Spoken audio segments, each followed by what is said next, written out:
All right, hello everyone, and welcome back to In the Bag, a grab bag behind the scenes podcast. I'm your host, Vallon Voyles, and I am here with...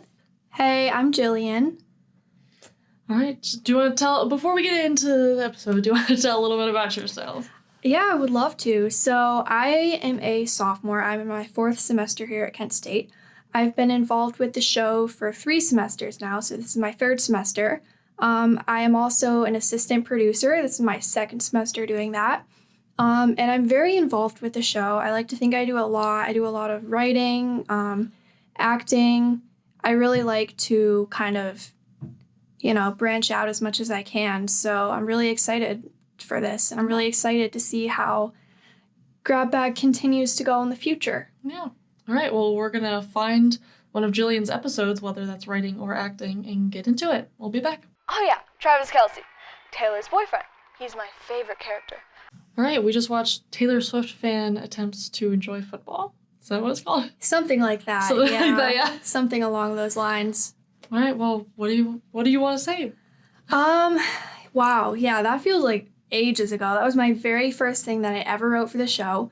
It was also kind of like my audition bit that I wrote to get into the show. Oh.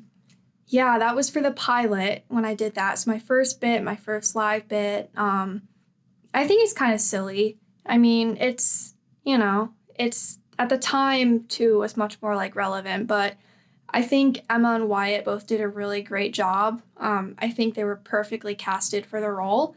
Emma's actually not a Swiftie, which is really interesting. So, yeah. Well, she definitely acted like she was. Did. I know. She was a very good actress in that. No.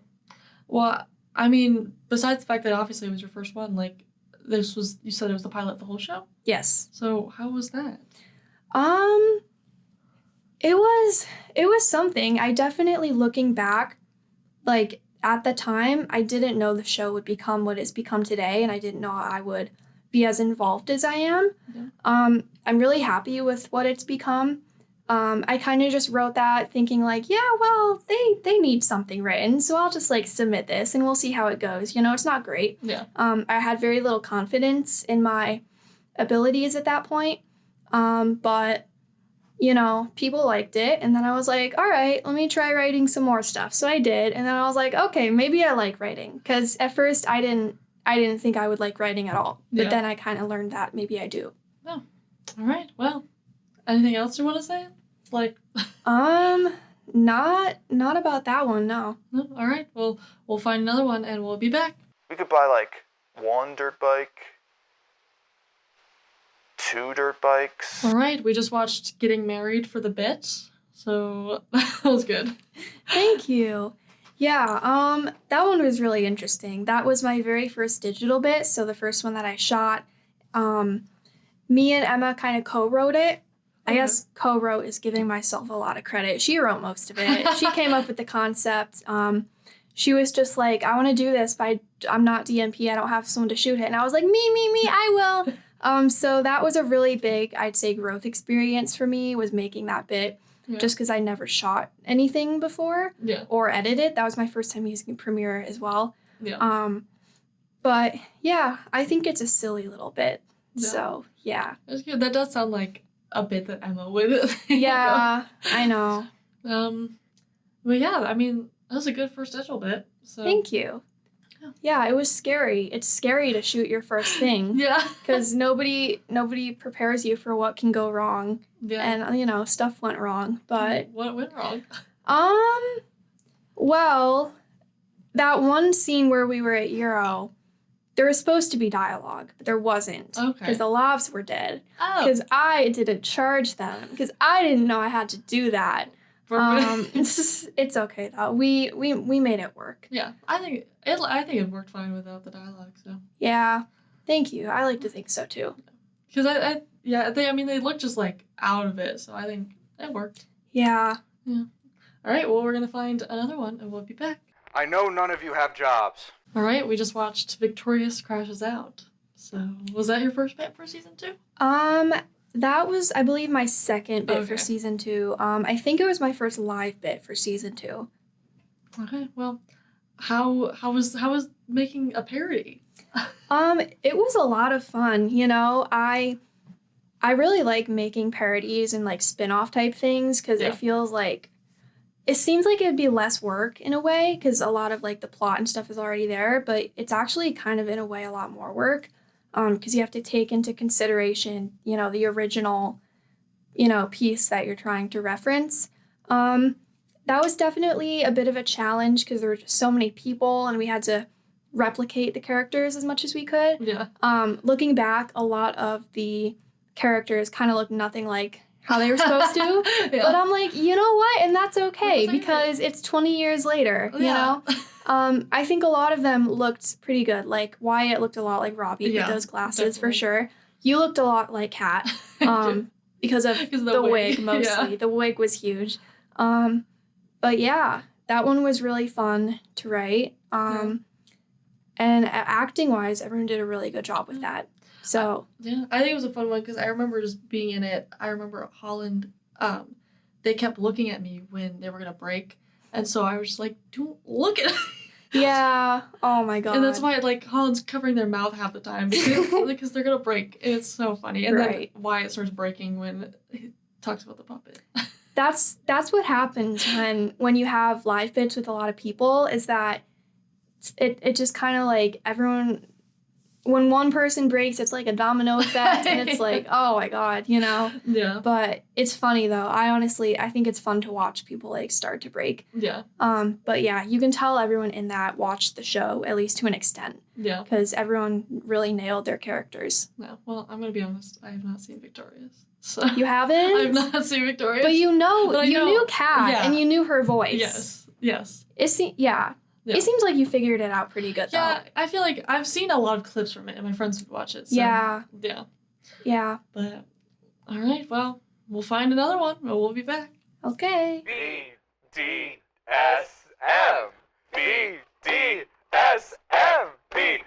All right, we just watched Can We Change the Acronym? And I feel like this is the beginning of you writing sketches like this.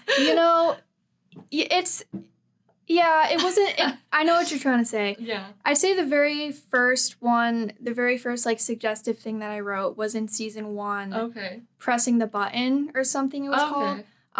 But yeah, I remember after I pitched this idea, somebody was like, Jillian, why is everything you write freaky? And then I was like, oh, wait, now that you mention it, You just kept doing it. I just kept doing it at that point. It Yeah. just became a brand, Yeah. and now I can't stop.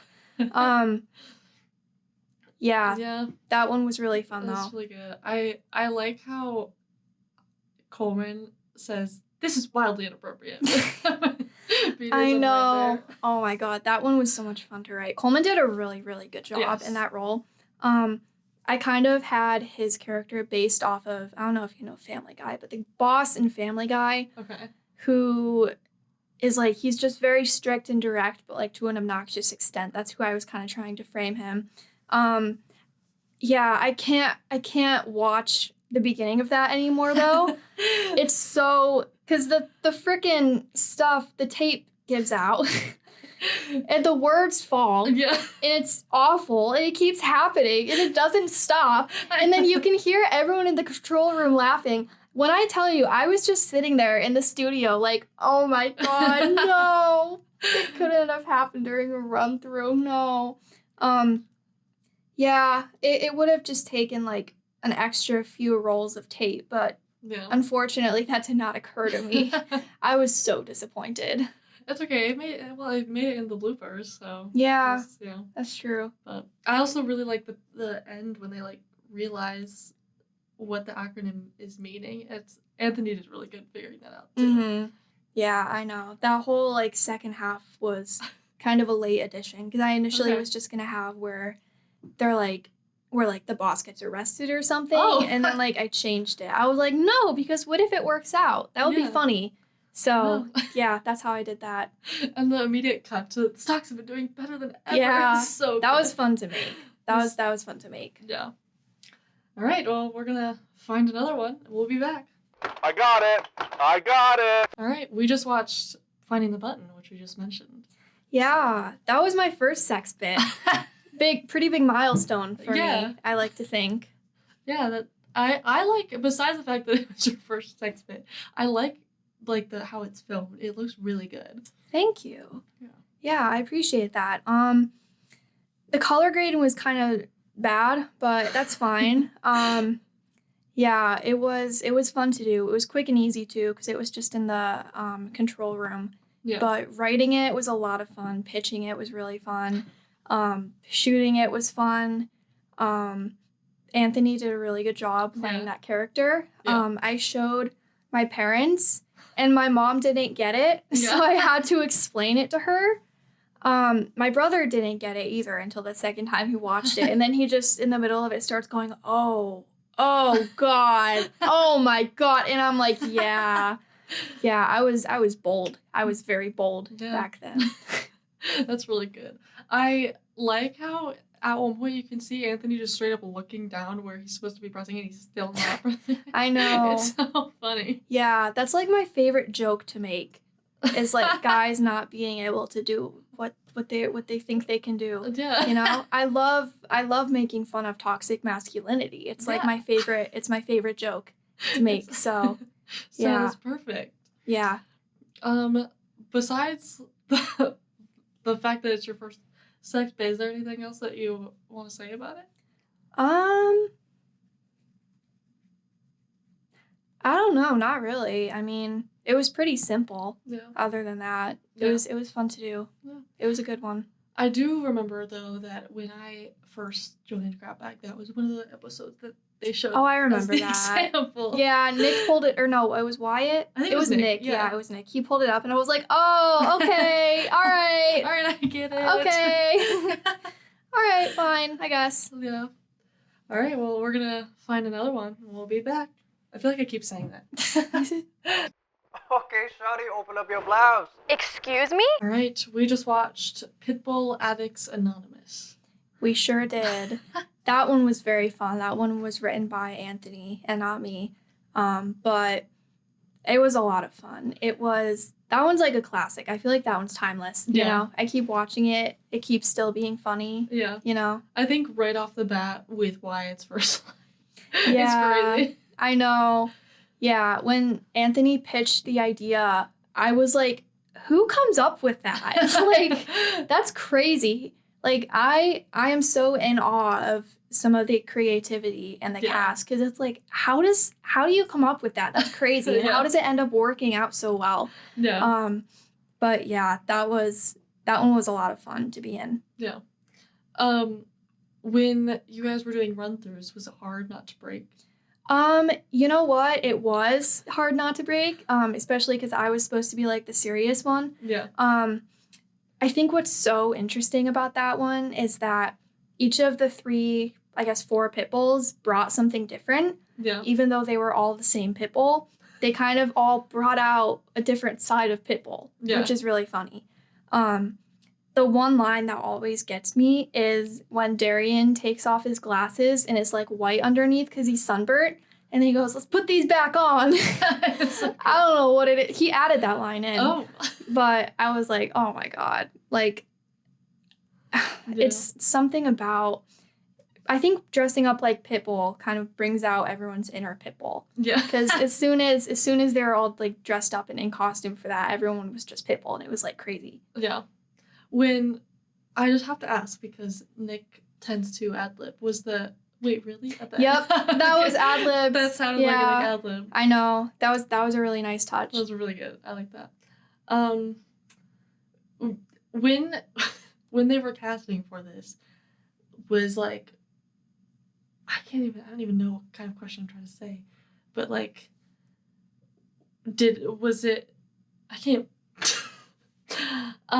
when they were casting for this, were you still like, what? Yeah, I know what you're trying to say. Yeah. Was I still like, what is this? Yeah, I say so, but also, I'm going to be honest with you, there's a lot of grab bag sketches that before I actually see them play out, I'm like, who, like, how, like, in the most respectful way, how does this idea enter your head? Yeah. Like, but also the ideas that make you think that end up being, like, the funniest, most iconic ones, you know? Yeah, I feel like that one is just such, like, a that's a grab bag bit. Right. Like, It's that's just when you so think- random, you know? But it works out really well. Yeah. All right, well, we're going to find another one. I'm going to rephrase that. We're going to watch another one. I don't Moving on. It's my playroom. Like your Xbox and stuff? Yes. All right, we just watched One Shade of Grey. We did. One of my proudest accomplishments, I must say. I hate that that's true, but it is true. Yeah. So just start talking about it. I don't even know what to ask. You know, well, it's like the movie. Yeah. I don't remember how I got the idea, but I was like, I had this joke that I came up with, which is like, what if you just ask someone, on a scale of 1 to 50 shades of gray, how kinky are you? And then I was like, wait, that's funny. What would 1 shade of gray be, though? Yeah. And then I was like, oh my God, write that down. So I wrote it down, and I started writing it, and I instantly, the format of it is really interesting since it's like a trailer and there's like segments. So Yeah. I just started coming up with like jokes, and then, you know, it was fun. Shooting it was hard because I couldn't stop laughing, which, you know, it's just because I'm so funny. That's why. Yeah. So. I'm just so funny. Yeah, there's so many bloopers of just me laughing and ruining the take. Because, like, looking back, it's like the whole thing is just so stupid. Like, Yeah. the jokes are so stupid, you know? Like, especially the last one. I'm like, this is, like, the dumbest thing I've ever written.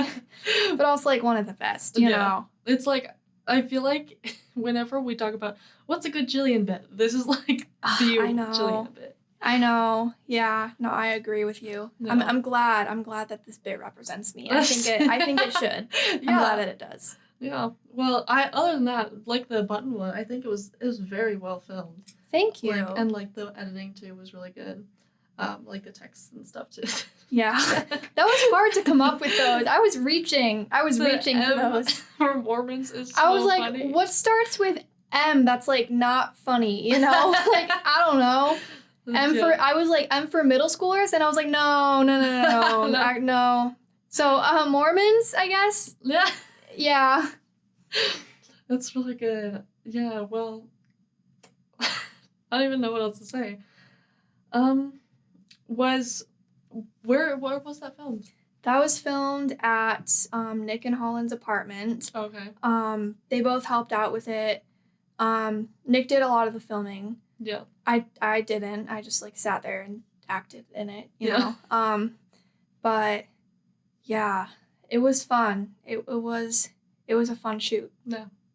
All right. Well, we're going to look at another one. We'll be back. Yeah. Social suicide in the USA. All right. We just watched A Crisis in the USA. So how was writing a parody song? Writing a parody song was very difficult, but also very fun. Yeah. What I did was I took the original lyrics and I made a table, and then I put my lyrics next to them. I'd say, yeah, writing it was fun. It was hard. But yeah, I think writing-wise, it came out pretty good. Yeah. There's some bits that don't really hit, but I think that's kind of works in a way because it's Yeah. just so like random. Yeah. How long did it take you to write? I want to say like, if I had to guess, I'd say like 3 writers meetings maybe. Okay. Also a lot of just like sitting in class and writing it. Yeah. Excuse me. How was filming? There's a lot of people in it. Yeah, there were a lot of people. There were a lot of days. That was done in like, I want to say like 4 days or something. Yeah. Filming it was tricky. It was really tricky because we had so many different locations, and I had to wear the same outfit for every single day, and I was so sick of that outfit after that. But yeah, it was fun. Editing it was also fun, but also tricky. Yeah, after that bit was over, I was just so glad because I was like, how could a grab bag bit take up so much of my time like this? Like, that's crazy. Yeah, well, I think that would be the first song. Yeah, it was, I'm pretty sure. More to come, hopefully. It was Yeah. really fun. Yeah. So yeah, I like how you could tell. Like I noticed that Brody was in that one outfit, and then Vinny was in it later. Yeah, That was good. I know. We recycled a lot in that, Yeah. but that's fine. It was good. It was good. I mean, filming basically a music video. Like that's hard, especially because it's your own lyrics too. Yeah, it was a challenge in a lot of ways. Music videos are very fun for me. They're things that I love doing. I take the opportunity to do them whenever I can. Yeah. Singing it was also hard. I had to transpose the song because my voice can't do what Miley Cyrus's voice can do, unfortunately. So I had to make it lower. Yeah. But yeah, I was just like, I spent like a couple hours in Franklin just going, yeah, over and over and over. And I was like, people are going to walk by and be like, what is going on? And I couldn't listen to the song for like a solid week after that. Yeah. Well, I mean, it turned out good. It was a finale bit. I think it was a good finale bit, too. I know, for sure. I like to save kind of like, bits like that for the finale where after I'm done with it, I'm like, thank God I'm done with it, that kind of thing. Yeah. All right, well, we're gonna find another one, and we'll be back. My mermaid ended systemic racism. Well, my mermaid started it. All right, we just watched Wanna Play Mermaids. So We did. Yeah. So, I mean, how was filming that? Because I know that was hard. Yeah, filming that was hard. That's definitely a pretty unique location to film in. Yeah. I'd say like 90% of our stuff is shot in or around Franklin Hall. But for this bit, I was like, well, obviously we need a pool. There's no faking a pool. Yeah. So I reached out to the rec center. They said, yeah, that's fine. It was pretty easy to get the location, which is good. Yeah. Our big issue was that there were kids there, and I was like, it was like a Sunday morning, like the day of a snowstorm. So I was like, who's gonna be there? Who's gonna be at the pool? Like, we're fine. And then I get there and there's a ton of kids. So I'm like, oh, okay. Okay. So we had to work around that. And it was a little challenging. There was a lot of work to be done with the post sound just to get rid of kid sounds and pool sounds and stuff. Yeah. But it was fun. I really like filming in fun locations. I think it is worth the hassle to get the location and to go there. Because it just adds a whole nother like fun element to the bit, and I would love to film there again if we get the chance. Yeah, hopefully without the kids. Yeah, hopefully without the kids, because that would have been nice to not have to worry about. Like, why are you bringing your kids to go swimming on a Sunday morning in a snowstorm? Yeah. They don't want to do that. Yeah, that's good. When you were writing it, it just kept getting more intense. Yeah. How did you come up with all that? I mean, obviously, but how'd you come up with all that? Yeah, it was kind of tricky.